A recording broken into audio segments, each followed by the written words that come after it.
what's wild? This tiny lens.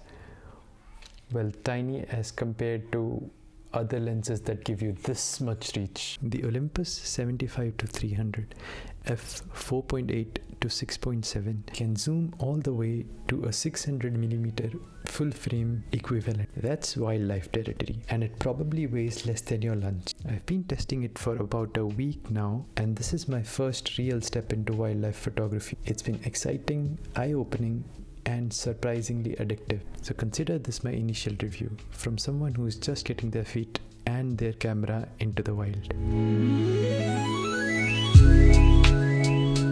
This thing is surprisingly compact for a 600mm equivalent lens, especially when you compare it to the other telephotos out there.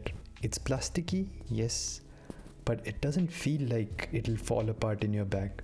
The zoom ring is large, textured, and feels quite premium for the price. Plus, the throw from 75 to 300 is very short, which makes quick framing super convenient. No weather sealing though, so maybe don't take it bird watching in a thunderstorm. I've been using this with the Olympus E-M1 Mark II, mostly for birding and grabbing details from a distance. I hadn't used any telephoto lenses before, so for me, I think the 600mm reach is insane and should be enough for my requirements. It's so light and compact that I don't feel awkward bringing it along with me to the park.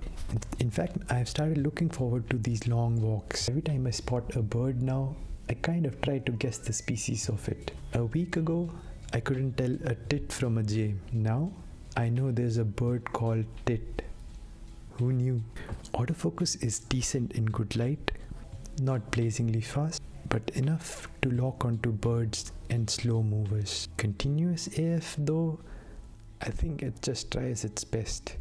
Not very good, at least for me. For video, yeah, the footage can be pretty shaky, especially at the long end. If you keep your camera still, the internal IBIS of the Olympus kind of works.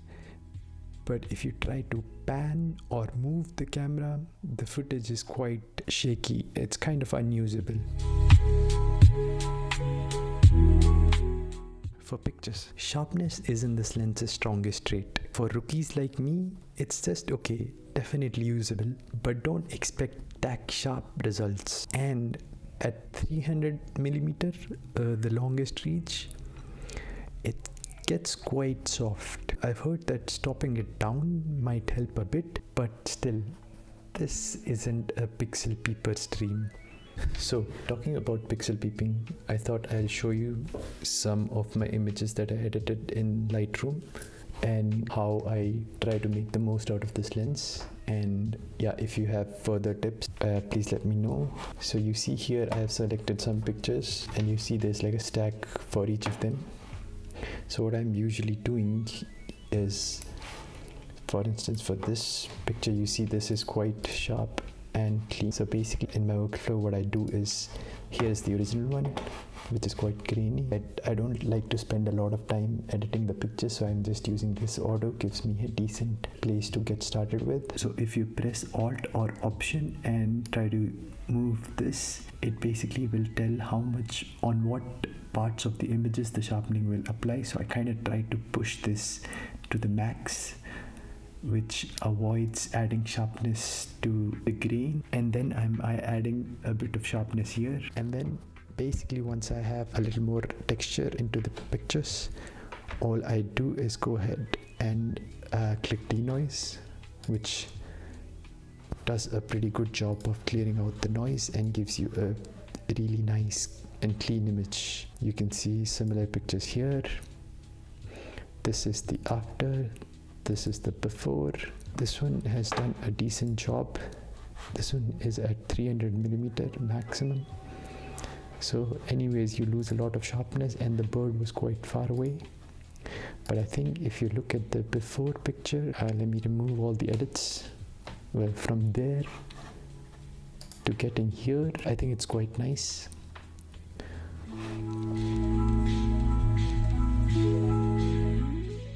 Okay, to keep it short and simple, does it do what I expected from it? Honestly, much more, I think. I'm genuinely enjoying this new wildlife side quest in my photography journey. I've learned more about birds in this week alone than I have my whole life. I picked this lens up for around 320 euros, and for that price, I think it's an amazing value. Wildlife's not usually my thing, but this lens is helping me learn, explore, and see the world differently. 300mm at a time. To wrap things up, I will leave you with few of my favorite pictures and videos that I had recently taken this past week with this lens. Hope you enjoy, and don't forget to like. And yeah, if you have any tips to give me to enjoy this lens more, please comment. And if you want to see more from me, subscribe. Thank you, and see you next time.